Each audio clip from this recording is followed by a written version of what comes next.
কলকাতাতে অত বড় ম্যাগনিটিউডের আর্থকোয়েক হওয়ার চান্স নেই। আর্থকোয়েকে লোক মারা যান না, মারা যায় হচ্ছে বাড়ি ভেঙে পড়ে বা ওইভাবে মারা যায়। তবে আমাদের স্ট্রাকচারগুলোকে একটুখানি নতুন যা হাই রাইজ স্ট্রাকচার হবে সেটাকে কিন্তু আর্থকোয়েক রেজিস্ট্যান্ট করে বানানো উচিত। এবং রাশিয়া যেখানে হয়েছে আপনি বলছেন যে সেখানে মানে জনবিন্যাসটা খুব পাতলা, এখানে পপুলেশন ডেনসিটি অনেক বেশি, ফলে এই একটা সমস্যা তো আমাদের আছে। আমাদের elemental risk is very dense and very high. প্রচুর লোক, যেমন কোস্টাল এরিয়াতেও প্রচুর লোক থাকে।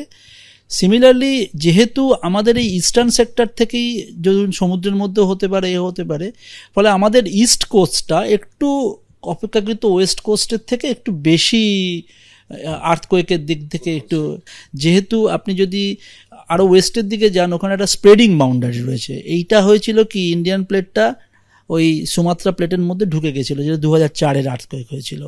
আমাদের এখন রাশিয়াতে যেটা হলো সেটা রাশিয়াতে অত হয়তো হয়েছিল যেখানে লোক থাকে না বলে বিশেষ তার ক্ষতি হয়নি। আলাস্কাতে গিয়ে হিট হয়েছে, তাতে 2-3 মিটারের ঢেউ উঠেছিল। ক্যালিফোর্নিয়াতে খুব কম উঠেছে, সেজন্য তার বেশি ক্ষতি হয়নি। কিন্তু আমাদের ভারতবর্ষে যদি কিছু হলে হয়তো আন্দামানে হতে পারে, বড় আর্থকোয়েক হওয়ার সম্ভাবনাও আছে আমাদের। তার হয়তো সুনামি হতে পারে, কিন্তু সুনামিতে ইনকোয়াসের প্রবন্ধতা আছে, তার তৈরি থাকে সবসময়।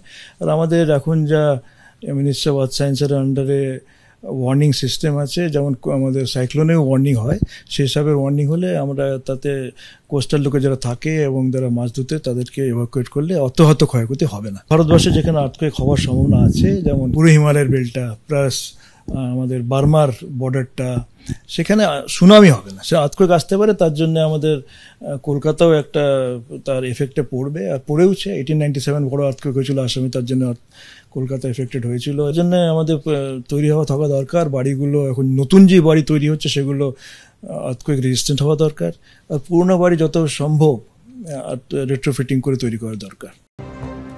আমাদের রাজ্যে রাজারহাট এবং রানাঘাট অঞ্চল ভূমিকম্প প্রবণ, তবে রাজ্যে সুনামিতে ক্ষয়ক্ষতির সম্ভাবনা প্রায় নেই।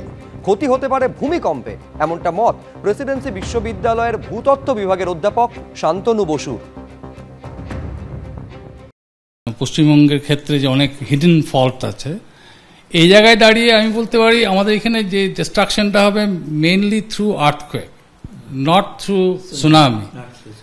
সো আর এটা যেটা আপনি যেটা শুনেছেন যে আমাদের রাজারহাট অঞ্চল, রানাঘাট অঞ্চল এটা আর্থকোয়েক প্রোন জোন, এটা আপনি ঠিকই শুনেছেন। একটা হিন জোন বলি আমরা এটাকে। এই হিন জোন বরাবর একটা আর্থকোয়েক হওয়ার তো প্রবণতা আছে, and that is related to India Burma collisional event. India এবং বার্মার মধ্যে একটা কলিশন হচ্ছে, যেভাবে আমরা সবাই জানি যে ইন্ডিয়া এবং তিবেটের মধ্যে একটা কলিশন, আমাদের ডান দিকে ইস্টে ইন্ডিয়া বার্মার মধ্যেও কিন্তু কলিশনটা হচ্ছে। তার জন্যই এই জায়গাটা কিন্তু আমার আর্থকোয়েক প্রোন এরিয়া হিসেবে। কলকাতা সেক্ষেত্রে নিরাপদ নয় না।